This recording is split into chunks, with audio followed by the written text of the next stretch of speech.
Okay, here we go.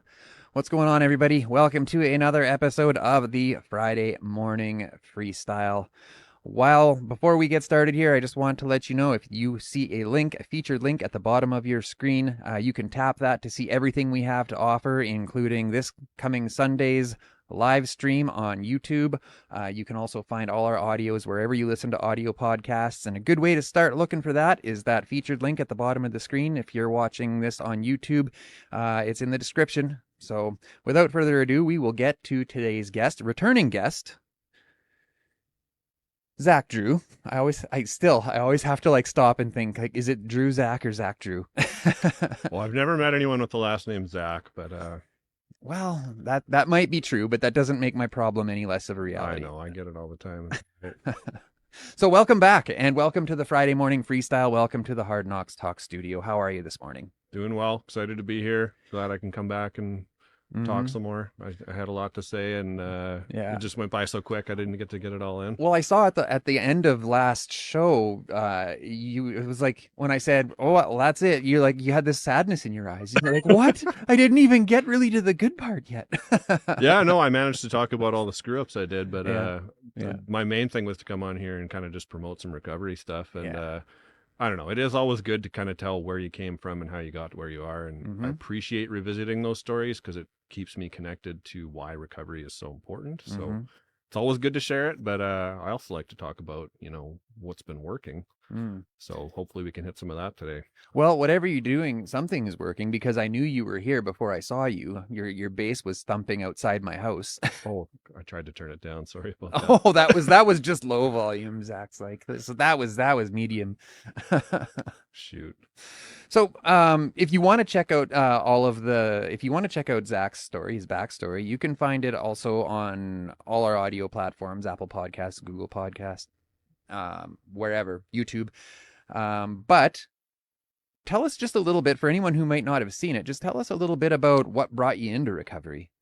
Yeah. So I had kind of a tough childhood, a lot of issues with parents, and that kind of just eventually led me to drugs. Became a heroin addict out in Montreal, struggled with addiction, almost lost my life, almost lost my kids, almost lost my wife. And then I eventually came to Teen Challenge after trying many other treatment centers and found Jesus. And that has just massively changed my life. Did a full 180. I now work there. I'm the director of Teen Challenge. And I just love recovery, and I love being able to help people get into that state of recovery just because I know it is so fulfilling and there is such a better way of life out there. So it's kind of what I've dedicated my life to doing now, and I just love it. So tell us about, because I mean, you had a reservation to Christianity before you got to where you are now, obviously. Yeah. And tell us, help us understand the moment that changed for you. Because a lot of people have a reservation towards Christianity. So it's honestly, it was seeing guys in Teen Challenge. I would see them come in and they'd be broken and sad and depressed, just like I was. And then eventually just this light would come on. And not only would the light come on, but their actions would change. Like you would see these like habits that they had just start to melt away. And that combined with reading the Bible just eventually got me to a point where I'm like, okay, I think God's real. I'm going to give it a shot. I'm going to become a Christian, going to go all in with this. And man, I've never looked back because like he has changed so much in my life. And I'm just so thankful for where I've been or where I am now. But yeah, just simple stuff. Like it wasn't any crazy thing. It was just seeing guys change. And I was like, wow, like I want some of that. So experiencing in a certain way other people having their light come on and having their lives change, and seeing that with your own two eyes. I mean, because we can sit here and tell stories all day, but I mean, you and I both know that when you see that and you experience that in real time and in real life, it definitely makes a bigger impact. Yeah, 100%. Like you'd literally see someone and you'd be like, oh, that guy's just a miserable dude. And then all of a sudden it's like, there's no hope for him. Yeah. And you're seeing them reconnect with their family members and kind of just treat people differently. And what they do with their time becomes different. And I was like, oh, I'm going to give it a shot. And I've never really looked back. Do you did you have a belief in a higher power before you came to Christianity? No, I remember actually, like, I used to go to AA a lot, and there's this one guy there. He was kind of like a, not quite a sponsor, but sort of. He was a little further along, so he would talk to me. And he actually told me his higher power was the number 7 bus because it could drive by the liquor store without stopping. Oh my. And so that's kind of what I did. I think I picked a light bulb, which is Mm. pretty stupid, just because it was above me and it was bright. Um, but yeah, like that's as extensive as my spirituality got pre-teen challenge. Yeah, we were just like a hard family of atheists. My parents always kind of promoted that, oh, if you believe in God, you just, I don't know, you're weak. You just got to accept that we're all just animals and We're all you're just gonna here stuck die. to a ball of mud, Yeah, rocketing around a ball of fire. yeah. That's kind of the. I don't know if they really said that, but that's kind of what it felt I like mean, it to is me. a little bit true. I mean, that part, we are kind of that, but there are also other things. Yeah. Well, that bleak outlook combined with my addiction, Yeah. just, man, you feel hopeless. Like, Yeah. it's just like, okay, well, there's nothing and I am nothing and I'm a terrible mess. So, like, Yeah. what do I have going on? Yeah. But Yeah. yeah. Got some comments coming in here. Stronger Than Pain, always good to see you. Thanks so much for your comment. Let's have a little look. Stronger Than Pain says, we can feel so alone, deep despair, with all kinds of people around. And there's this guy, Jesus, who is always there. Jesus matters. Amen. God, Aaron. I'm sorry if I say your name It's wrong. Ribka. Oh, you know him? Yeah. Okay. Well, welcome, Aaron. Thanks for the comment. Aaron says, glory to God. And he also goes on to say, ooh, So, amen. Zach, I'm screwing up the comments this morning. Amen. Dana Patchlock? Patchlock? Paholic. Paholic. I'm glad you know these people, man, because like I'm the worst. This is why Donna reads the comments on the Sunday night show. Hey, I wouldn't have got these names, but I just happen to know these guys. Hey, Aaron. Hey, Dane. Yeah. Let's see, what else do we got here? Oh, Stronger Than Pain saying good morning. Good morning, good morning. Let's see. So when you found this new way to think, this new way to live, this new faith, what was it like going back out into the world?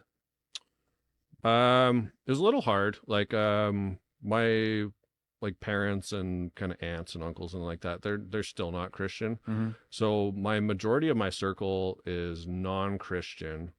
So I kind of had to create a new circle of Christian people, which took some effort.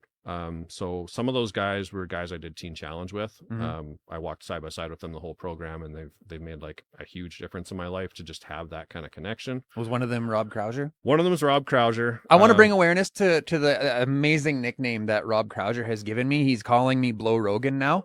And I think that's awesome. Like, I think I am like, my Friday is better now that I know that. Rob will enjoy that. Yeah. Yeah, so he was one of them. Tommy LaPlante was another guy. He was a little further ahead than me. He did Teen Challenge like 5 years before me. Mm-hmm. But yeah, he would always come out there and volunteer and just hang out Oh, with the really? guys and kind of just show us love and stuff like that. Mm-hmm. So yeah, I've always kept in touch with Tommy. And then I actually started working at Teen Challenge. So going and working in a Christian ministry 40 hours a week Mm-hmm. really provides me with that kind of Christian family around me. Like, we Mhm. start our day with devotionals, we pray all the time. Mhm. So it's kind of my church in a way. Mm-hmm. Yeah. Now, was there any like maybe embarrassment is the wrong word, or maybe a certain level of insecurity, like knowing that you were coming out of this Christian-based program with a newfound faith, going back to the old circles, like maybe like your family or whatever? Was there insecurity there? Like, Absolutely. There still is sometimes. yeah.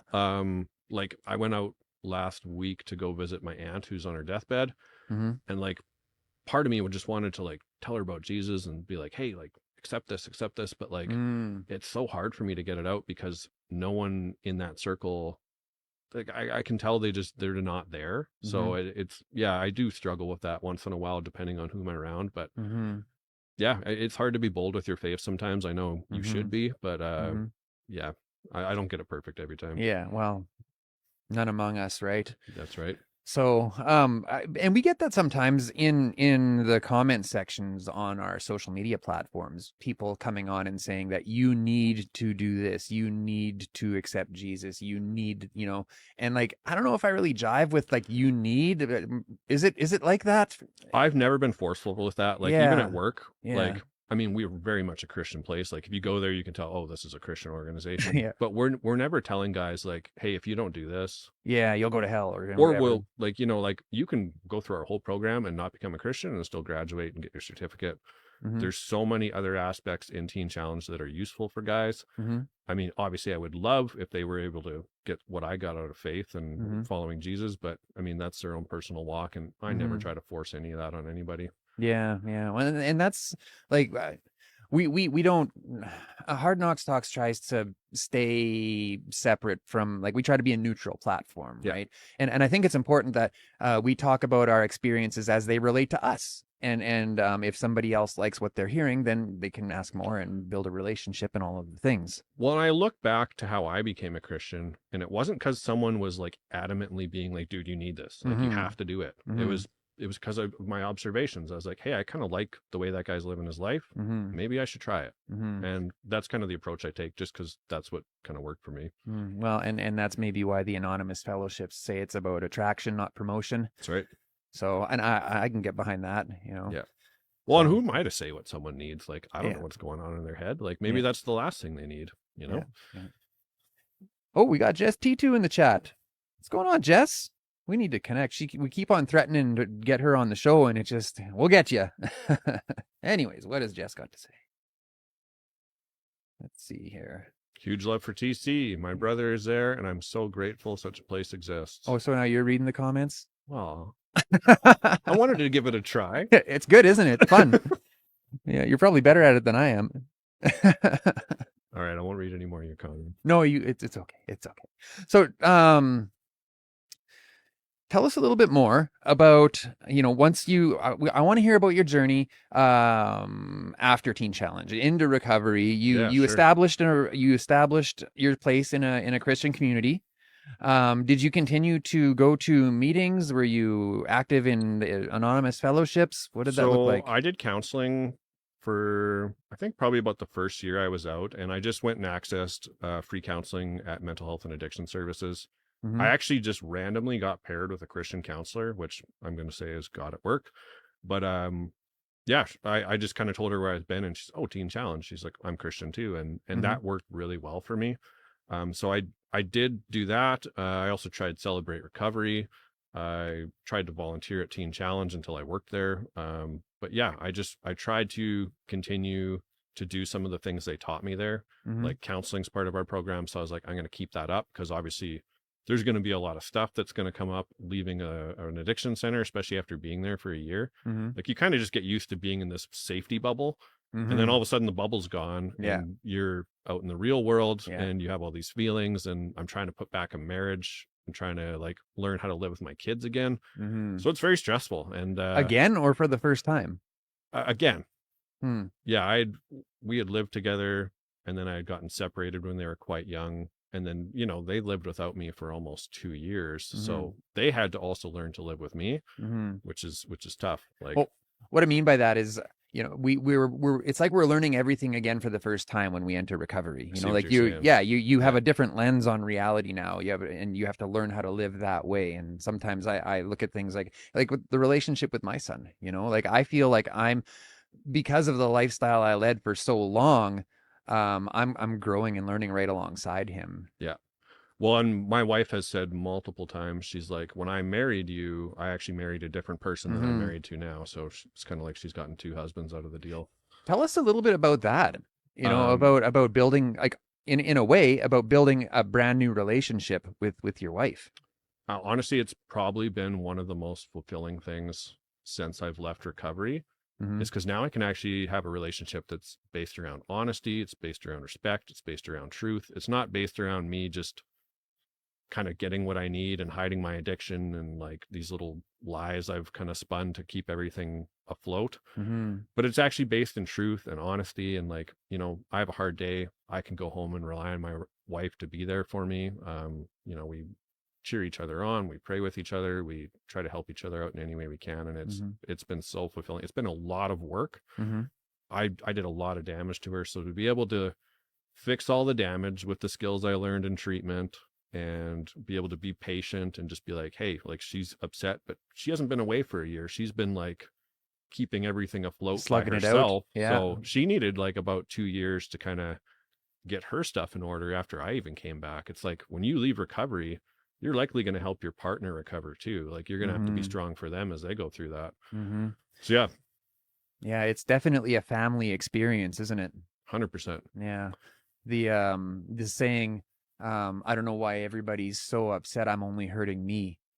No. Did you ever think that to yourself when you were Oh in no, active addiction? I knew I was hurting everybody. And that's Mm, part of the reason I think I get so depressed in addiction is because I'm like, dude, like I'm just burning everybody around me, like these people who love me, these my kids, my wife, my mom, my dad, like mm, yeah. And I think that's a lot of the times why we just dive deeper into addiction. It's because it's yeah. like, how do we live with these terrible things? We are already masking pain and then we're putting pain on top of that. Mm-hmm. Oh, well, and that's our coping skill, right? Yeah. You know the saying, it's not the drugs aren't the problem, they're the solution. Well, and also the cause of other problems. Yeah, yeah. So, did you ever feel like an imposter? You know, like when you came out and you got engaged with the Christian communities and in the relationship with your family and things like that, did you ever like feel like, this isn't really who I am, I shouldn't be here? No, I was pretty solid in my Christian faith. The only time I ever kind of feel weird is if I'm around Christians who don't really understand addicts. Mm, Lots of them are really good and understanding and open, but sometimes I'll get around people and like I'll kind of mention, hey, I went to Teen Challenge, and then just the way they kind of respond to it, you're just like, yeah. okay, this person doesn't really understand what I'm talking about, or they just think less of me immediately, Mm, which is kind of hard to deal with. But I usually just don't spend many time with people like that. yeah, yeah. And yeah, I get that. That's coming to light a little bit in my life too right now. So we got Aaron chiming in here. Aaron, thanks again for the comment. Aaron says, yes, exactly. If pushy Christians actually read their Bible truly, they would know that it's not our job to force faith. Jesus does the work inside us. So tell us about some of the experiences you had in finding tools and in finding, I would say, even like rituals. Like we have morning rituals, we have, you mentioned devotionals and things like that. Like tell us about some of the things along the way that really helped you level up over time. Um, so I don't know if you've heard of this thing. It's called natural rhythm therapy, I haven't. but it's basically setting your day to like an almost exact schedule daily, Mm, and that helps us just kind of regulate like there's no unpredictability in that. Like there's obviously going to be some unpredictability with life, but like for the most part, if you ask me what I'm doing on a Thursday night, I can tell you exactly what I'm doing on a Thursday night for the next year. mm-hmm, And I've like that's something in Teen Challenge where it's like your day is scheduled every minute. You kind of know what's coming, and I got really used to that. And when I left, I was like, I'm just going to keep doing that. I'm not going to stop. I'm going to create my own little routine and schedule, and mm-hmm, I'm going to stick to it. And man, does that help me regulate like mental health stuff. It helps me just kind of know like, okay, I know what my day looks like. I don't have to be like bewildered or like surprised by anything. It's like, this is what it's going to be. I have these certain things that I do, these self-care steps or mm-hmm, whatever, work or family time. And I just stick to that. mm-hmm, I found it really beneficial. I always tell people natural rhythm theory. I'll explain it to them. Like if you own a dog, if you were to wake your dog up at 3 a.m. and feed it food and then like take it for a walk and then put it back to bed, like your dog's going to be messed up. Like it's going to have a bad day. It's probably going to like get diarrhea. mm-hmm, But like I just use that analogy because people can understand that. It's like I feed my dog at the exact same 2 times. It goes for a walk. It goes out at the same times, and dogs thrive on that, and so do people. yeah, yeah. So I got a whiteboard recently in the studio, and that's my intent. Because my mom always said like, and she's a very, very much a tactile person. Yeah. So when I go flying by the seat of my pants without like a very solid plan in place, she gets like, I don't know, I need to see it on a whiteboard. So I got a whiteboard and I intend to put a schedule on it. But for now, I just put a reminder on there. And for those who can't see it, it says get your shit together. So that is my plan. Right on. Yeah. So you mentioned natural rhythm Therapy. right? Yeah. So in that you were describing this is you have your scheduled like self-care things Yeah. and things like that. So tell us about some of the things, and if you can't think of any off the top of your head, that's cool. But I'm wondering like what has worked for you as far as like specific self-care things, and also what hasn't. Like what have you like had to like let go of? Sure. Let's start with stuff that works. Nutrition, physical exercise are like probably some of my top ones.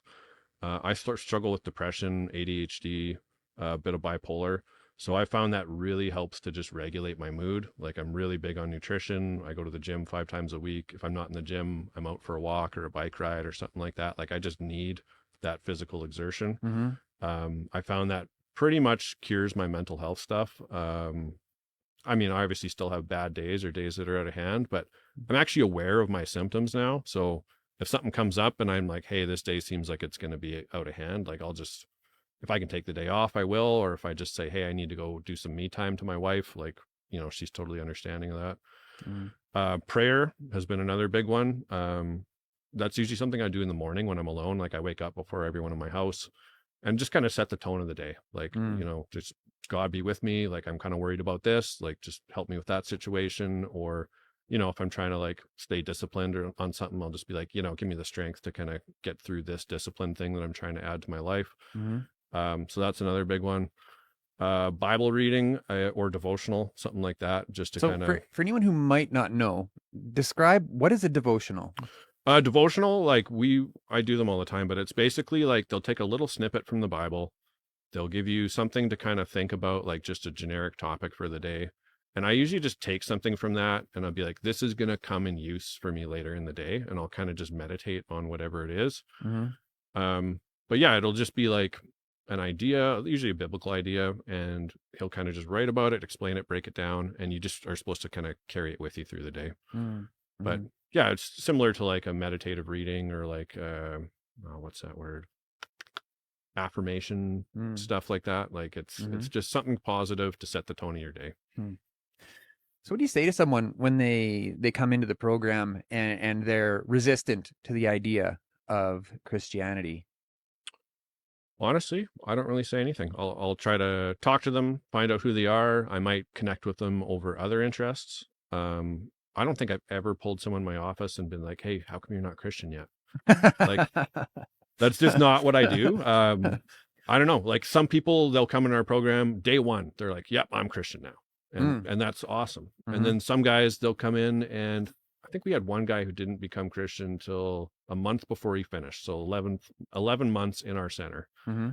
And when he did, it was such a good experience for him because it was on his time and it kind of just happened the way it happened for him. And I Mm-hmm. was just like, that's awesome. So I never try to push it. Like if someone's not there, I'll just be like, hey, what do you like to do? Like, what are your things? Mm-hmm. Like, and I'll just connect with them in a different way. Mm-hmm. Actually, I want to kind of go back here for a minute, back to your routine. Um, some might think by the way that we're talking about it and by the way you're describing it, like you said that you got this rhythm going on in treatment, and when you left, you continued on with that rhythm. I mean, How long did it take? Because I mean, surely you came out and you stumbled around with what works and what doesn't. Like, how long did it take till you found a rhythm that you're like, yes, I can do this for a while? I'd say about 2 years. Like, yeah, I played around with some things that I tried to do, and it's just like, this isn't really working for me, or it's Mm-hmm. not really what I thought it was. So yeah, I would pick up things and drop things. Certain things have always been concrete. Like I wake up at 6:30, I go to bed at 10:30. I've kept that the same Mm-hmm. basically for the last 8 years. Mm-hmm. Other than weekends, I'll sleep in a little on the weekend, but Monday to Friday, I'm getting up at 6:30. I'm going to bed at 10:30, Mm-hmm. and that's worked really great. Mm-hmm. But yeah, it's just kind of trial and error. And like I was told so many things in treatment that are like, this is good, this is good, this is good. But I think by the time I got the list narrowed down, I picked, 5 or 6 core things that really worked for me. Mm-hmm. And the rest of them, like I might have tried or might not have at all. Mm-hmm. And I was just like, that doesn't really fit. So I think you have to find something that works for you. It's like, is it giving you something? Is it doable? Is it something that's like actually within your grasp to like knock off every day and do? Mm-hmm. And like I tried to sometimes pick things that were like way too big and then you feel like a failure when you don't do them. So I Mm-hmm. always try to say just little things. Mm-hmm. Like little things every single day add up to a really big thing. So Mm-hmm. it's Can you give us an example of what some of those big things were?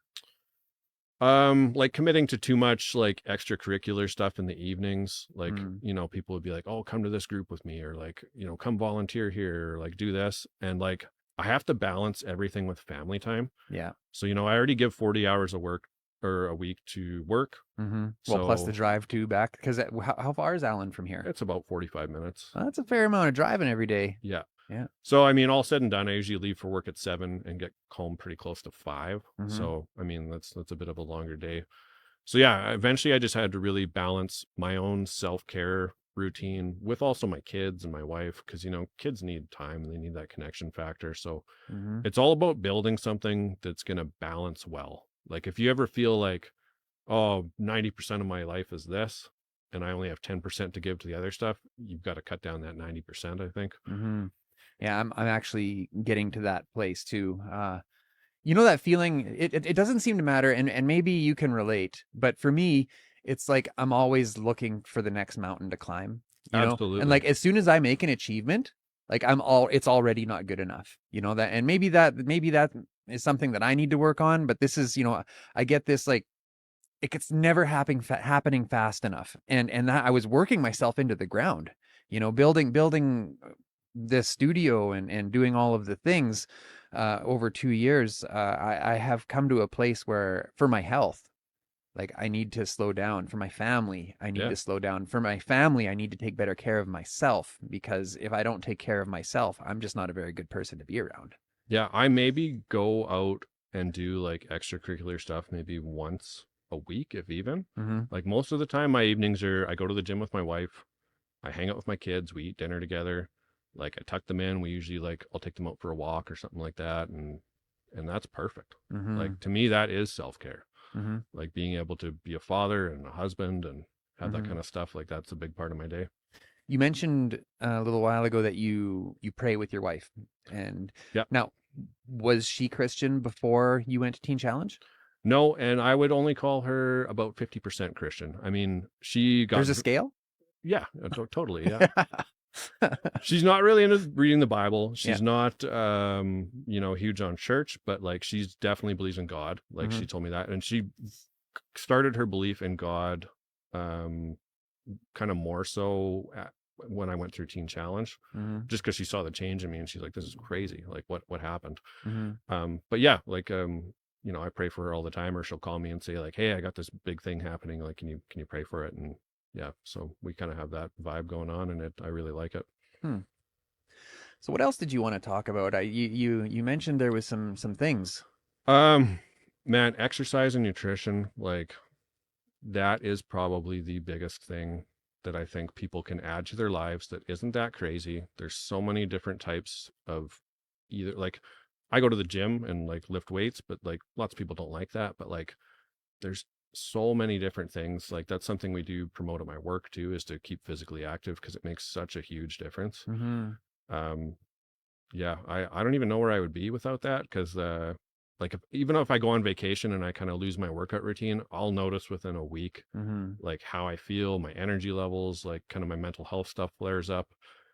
It's so important. Like I don't know, I think a lot of times in recovery you just get worried about all the mental things like the counseling and the AA meetings and that kind of stuff. But like if Mm-hmm. you're not tuning the body you're in, like you're missing a huge piece of the puzzle. Mm-hmm. And it doesn't have to be much. Like I don't work out crazy. Like I go an hour 5 times a week to the gym with my wife, and man, like the difference that makes is just phenomenal. Hmm. We were talking a little bit about stigma before the show, and how the ideas around treatment, around you have to do it this way or it won't work, are certainly changing. The narrative is changing, and the way we communicate is changing. What are some things that you've noticed that have helped your organization move away from being, I don't want to say like known as and I don't know if it's necessarily known like this, but like saying like being like a staunch Christian organization. Yeah, I think like the teen challenge of old very much had like extremely religious, very strict, almost kind of militant Mm-hmm. style to it. Mm-hmm. And if you actually read your Bible, that doesn't really jive with how Jesus talks to people. Mm-hmm. So I think we've kind of actually shifted and we take more of what we do based on actually how Jesus treats people in the Bible. But yeah, we're a lot more accepting now. yeah, we still have rules and discipline and stuff like that, but the way we handle it is much different than before. Like before it was just like, oh, you did that, like here's this punishment. Mm. Whereas now it's like we try to tell them, hey, do you know why this might be affecting you negatively in the future? Like, do you know why we're talking to you about this behavior? And we try to get them to also like come alongside and understand the importance of that. Mm-hmm. But yeah, I think that is the goal. Like, rather than just like say, no, don't do that, like Mm-hmm. try to actually help someone understand, like, here's why maybe you might want to look at this. Like, Mm-hmm. this could be a problem for you, like whatever that item might be. How much has that shift in procedure changed? Like how often is punitive action, in your opinion, how often is punitive action actually needed as compared to how much it was being doled out before? Consequences are important. Don't get me wrong Yeah. there, because I went my whole addiction having some of my consequences either removed or softened, Mm-hmm. and all that did was just allow me to keep manipulating and using. So I feel like if I would have had like just stronger consequences earlier, I probably would have gotten where I am now sooner. Mm-hmm. So to me, consequences are very important. It's how you present them though. Like if you're just like, oh, you did this and you're going to get punished and Mm-hmm. like You're you're a bad bad. person. Yeah, Yeah. that's the wrong way to go about it. But if you Mm-hmm. say like, hey man, these your actions have caused these consequences, you need to live with them and maybe think about why you chose those consequences. Mm-hmm. Um, Kind of the same thing I do with my kids, honestly. Yeah. Well, there's something to be said there. Yeah, Um, and that speaks to the importance of language yeah, and communication. Even if the consequences don't change, the way that we use them as a lesson and the way that we educate people with the consequences yeah, should perhaps change. There's a uh, there's always been a, not always, well, yeah, always, with people with the justice system. People are being punished for their actions while they were heavily challenged with toxic substance use. yeah. And what I've sort of coined the term, and maybe I'm not the first one, but you can't punish the trauma out of someone. No, I'm a huge fan of Gabor Mate. Hmm. But he talks a lot about like it's not addiction, it's trauma. Like people are Mm-hmm. medicating trauma. Mm-hmm. And so if you just go and be like, oh, well, I'm going to punish you for trying to lessen your pain, like that doesn't make sense. You're supposed to come alongside them with love. And yeah, you want them to change those behaviors. But if you don't have someone that you can trust, they're not going to open up and you're not even going to learn what the behavior is. So you, Mm-hmm. you have to start with love and trust first if Mm-hmm. you're going to try to help someone on a recovery journey.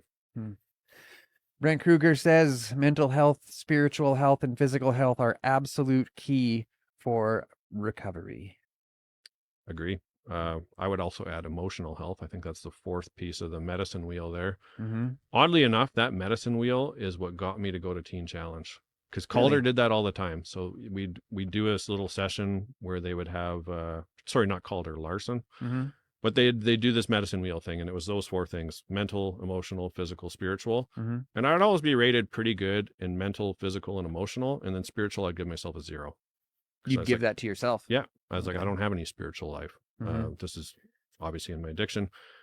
And then I knew about this spiritual program that someone had told me to go to, and I was like, maybe that's the missing piece. Like Mm-hmm. I've seemed to do pretty well in all these other areas, but maybe that's what I need. Was there ever any point where you were longing for that spiritual connection?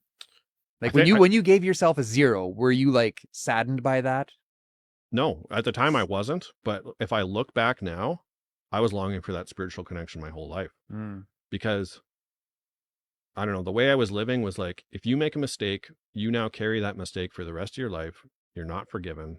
Mm-hmm. And it's just like, that's who you are. And like the more mistakes I made, the more I just felt like I was a mistake. Mm. Whereas God teaches you the opposite. In spite of your mistakes, you're loved, you're forgiven, you've Mm-hmm. got grace, you're able Mm-hmm. to, still be useful and have a Mm-hmm. purpose. Mm-hmm. So yeah, that was a big one for me. Mm-hmm. However, here's some challenges to help you learn about why those mistakes happened and how you can prevent them in the future. Yeah, absolutely. Yeah. So you talk about how Jesus treated people in the Bible, Yeah. and how this militant style that we were talking about earlier wasn't that. No, like he would come alongside people who would generally be considered outcasts, just like addicts are, Mm-hmm. and he would just talk to them and be kind to them, say nice words to them. He would pray for them. He would share meals with them, take them fishing, like whatever it was, and he would just talk about the concepts of the Bible and what he was trying to give people, Mm-hmm. and he would do it in a way that you would just connect with a friend. Mm-hmm. Like it was always very like intimate. Sometimes it was the large gatherings, but yeah, I just always liked that kind of style of just like, yeah, I'm just going to come alongside you Mm-hmm. and I'm just going to show you the support. I'm going to tell you what works for me, and Mm-hmm. hopefully you'll want to make some changes. Mm. So what else? You got anything else? um I don't know, we could talk about some like relapse prevention stuff. That is a great idea. Tell Yeah. us about that. um And oh, hang on now. Have you ever come close to relapse since you? I have had thoughts of it for sure. Yeah. Especially like nothing that I would be like, oh, I was really close or Mm-hmm. anything, but like, I mean, sometimes when you have a hard day and that's your old go-to, Mm-hmm. like those thoughts definitely come. Like even just like certain areas of town. Like Mm. I remember when I was first out of the program, I would just avoid certain areas of town completely, or people. Like I haven't really bumped into a lot of like old kind of using friends. I've just kind of been, I don't know, for whatever reason that just never really happened until like much later. Mm-hmm. But yeah, I had to be pretty conscious of that coming out, just to be like, yeah, I should probably avoid this because it has that risk of that. Not necessarily that I would do it, but why take the risk if you don't have to? Mm-hmm. um yeah, relapse prevention, I find probably the best thing that I could say for people is to actually talk to someone before it happens. Mm. Like a lot of times, You're picking up the phone anyways. yeah, you're going to eventually tell someone, so why not tell them when it's a thought? Yeah. Like if people can get over the fact that thoughts are okay, and it's like, hey, I had a bad thought, I didn't do anything, but I was thinking this. Mm-hmm. I mean, that's likely going to end it right there. Like if someone calls up the phone or picks up the phone and calls you and just says, hey man, I've been thinking about drugs all day, that's probably all that's going to happen. Like they're going to talk to you about it, and then they're just going to be like, yeah, I don't need that. But if you Mm-hmm. just kind of let it dwell within you and keep it secret, like Mm-hmm. that's when it has the time to kind of grow and become more powerful. And, Mm-hmm. you know, See, and I have that same preventative technique, but I was talking with Donna last night, and recovery for me, I feel like it's come to a place more of discovery than recovery. Like I don't necessarily like I don't want the life that I had before back. no. I feel like I would not have learned anything if just to return to what I was before all of this happened. Yeah. Well, and I don't think I'm that much better than anyone in addiction because a couple wrong choices and I'm right back Oh, there. of course. And Yeah. that's not that wasn't my intention to Oh, no, I no. wasn't saying I that. wasn't saying you were saying. We're being too polite now. Yeah. No, it's just yeah, like a couple bad days and bad choices and I'm right back to addiction. Like I Yeah. know my nature and I know that it's not that far away, and Hmm. it's always good to just keep that in the front of your head cuz yeah, even though I'm 8 years clean now, like I'll still be just as cautious as I was, first day out. Hmm. Yeah. Do you ever think that we come to a place that we are recovered? Probably not, but I think we come to a place where I'm pretty comfortable with it. Hmm. Like I don't feel like I'm at risk as much. I don't have as many safeguards in place as I did before. Like, I've been around events where people are drinking. Hmm. Um, Alcohol was never really my thing, but it doesn't bother me at all. Hmm. Might be a little different if someone's, breaking out some other stuff, but I've never been there. That's not really a socially acceptable thing to Well, just. yeah, yeah. I mean, if you find yourself in a place where they're like handing out heroin, you might have made a mistake earlier in the I'd day. probably walk out the door on that one. I Yeah. don't even want to test to see how recovered I am. Yeah. Yeah. But yeah, yeah, I think like I feel like I'm not an addict anymore. Like Yeah. I don't walk around on eggshells like, oh, this could fall apart at any minute. Like I Yeah. feel pretty confident in my recovery, but at Hmm. the same time, I know the beast inside of me is still there, Yeah. and if I start feeding it, it Yeah. will take over. And you can feed it other things. It doesn't Yeah. have to be drugs. 100%. That's Yeah. actually something I try to tell all addicts is like you have the gift of an addictive personality. Hmm. Like It is a gift. don't look at it like a weakness. Like Yeah. if you feed it the right things, Yeah. you're going to do great. That's right. Yeah. But yeah, like I'm addicted to bettering myself, being a good dad, Mm-hmm. exercising, eating right, like trying to help people. Like if you can turn your addiction to stuff like that, Mm-hmm. you're going to have a good time. Yeah. Yeah. Carl, thanks for the comment. Carl says, yes, it states in the big book recovered, and it does. It's like it's the original edition, the first 100 or whatever. And I'm sorry, I'm butchering it, Aaron, but yeah, no, or not Aaron, sorry, Kat. It does say that. And frankly, in my own opinion, I do believe that we come to a state of being recovered from our substance use disorder, and that's just my personal opinion. That's what makes sense in my head. Maybe I'm right. I would encourage you to think what works for you. But yeah, it's definitely an interesting topic. Yeah. To I think I always just keep it in my head that we have that Achilles heel. Like mm-hmm. one shot there, Yeah. it's not going to be a good time. Yeah. And Aaron's talking about how he does not identify as an addict, and I have that challenge myself. I when I was a few months sober, a few months in recovery, I mean, I would tell the person in line at the grocery store my life story. Like if I could come across some of those people that I like, I would be like, I'm sorry I did that, man. You didn't need to hear all that terrible shit. I'm not quite extroverted enough for that. Like if Yeah. someone kind of asks me about it, I'll get into it, but Yeah. I've never done it at the grocery store. That's a Yeah. new one. Yeah. Yeah. Well, I mean, there was a grocery store like a block away from the sober living house I was in, so maybe I wasn't the only person to walk around there being Probably like not. that. But yeah, no, my opinions have softened quite a bit as far as how I carry a message. Like I don't it's not in my first paragraph of how I describe myself, really. Like if I'm meeting someone new, like it's not like, hey, I'm Dan, I'm an addict. Yeah. you I know? never introduced myself as an addict Yeah. anymore. Like that was an AA thing. I definitely did. Yeah. I can't even remember the last time I called myself an addict. Yeah. I'm Yeah. just a person who has an addictive personality that used to be addicted to terrible things. So Yeah. Yeah. I just always got to be aware of that. Yeah. Yeah. I don't think the addictive personality goes away. I think that's just who I am. Oh, now we're talking about page 417 in the chat. Yeah, that's probably one of my favorite pages in the big book. Wow, you guys have the pages memorized. Well, I don't have it. I know what's on the page. That's what but I Uh, don't. I know the idea being Paraphrased. expressed on the page, Yeah, and it's okay. all about acceptance. Actually, that's a lot of times with Bible verses. Like we got some guys who just can just rattle them off word for Yeah, word. yeah, I can get the gist of them. I'm like, yeah, yeah, this one kind of says this, and yeah. that's enough for me because, I know what it means in my heart, and Mm-hmm. like that to me is the most important thing. Hmm. If you could say someone's listening right now, and they're thinking about making a better decision, entering recovery, what would you tell them? Small things. Start with something small. Like if you can, like in a state of clarity, just think like, I think I can add this to my day, and I think it's going to make me better, and just add that until you feel like, okay, this is part of my life now, Mm-hmm. and then pick something else. Just be like, okay, now I'm going to add this, and like Mm-hmm. just keep adding those things in until there's more of those things than there were of the negative things.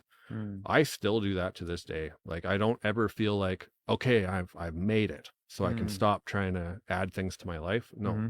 always add something else. Like I will continue that practice until I'm dead. Mm-hmm. Because like why wouldn't we want to just continually improve and get Mm-hmm. better at things? Like it makes you feel so fulfilled to be able to like just make a change in your life and see it, and like especially if it's a change that affects how other people interact with you and like their outcome. Mm-hmm. Like yeah, I love to do that. So just start with something small. Like don't say I'm going to quit drugs, go to the gym, fix my nutrition and do all this, because you're going to fall flat on your face. Just be like, Yeah. I'm going to start with one thing. That's interesting. That reminds me of a page in a book, and I don't remember what book. It was a daily reader, and it talked about a newcomer or someone new to recovery writing out all these lists. I'm gonna do this. I'm gonna make $20,000 more this year. I'm gonna repair the relationship with my son. I'm gonna go to the gym. I'm gonna read a book every week. I'm Yeah. gonna and he gave it to his mentor, and his mentor looked at it and he says, "That is not a to-do list, son. That is a suicide list, a suicide note." Because I mean, these expectations, they can become resentments. They can become reasons to feel insecure if we don't achieve them. Yeah. And I'm talking like small changes, like Mm-hmm. even just like, man, I'm going to go to bed 20 minutes earlier. Yeah, yeah. Or like, I'm going to drink some water. Mm-hmm. Like anything, like to just slightly improve your life or the way you interact with people. Yeah.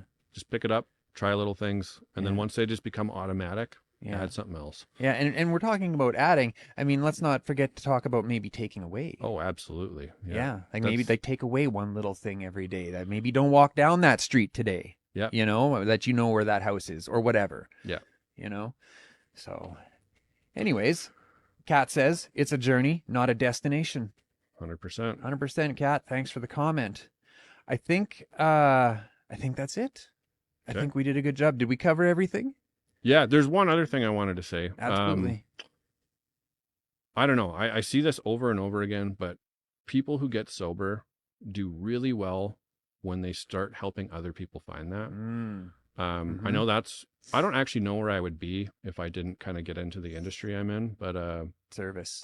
I'd assume it would be not as good as where I am now. Mm-hmm. But finding a way to like reach out and pull people out of that, like Mm-hmm. just say, hey, I was there, I found a way out, Mm-hmm. let me help you. Mm-hmm. No matter what way that is, like, I mean, people can do that. It doesn't have to be your job. It doesn't have to even be a hobby. It could just be like a Mm-hmm. conversation with you have that someone you know is struggling. Yeah. Yeah. But serving others and helping them out of addiction, I think it's key. Like we've been given that gift, you were supposed to pass it on. Yeah. Yeah. And that can go past helping someone who is struggling with substances. I mean, there's been times where I was in a funk and I went and cut my neighbor's lawn.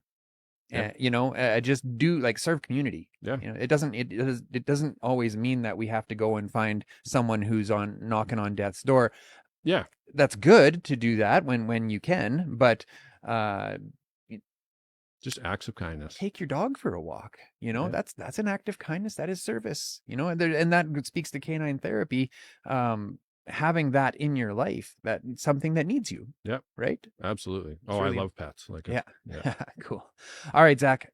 That was a great talk. Thank you for everyone who tuned in this morning. Thanks for all the comments. Don't forget to check out that featured link either in the description on YouTube or in the featured link at the bottom of your screen on Facebook. Click it. You can see everything we have to offer, upcoming live streams. You can find all our stuff on all audio podcast platforms like Apple Podcasts and Spotify. That's it for now. I hope we'll see you guys again this coming Sunday evening. We've got a powerful guest. Until then, take care, everybody. We will see you on Sunday.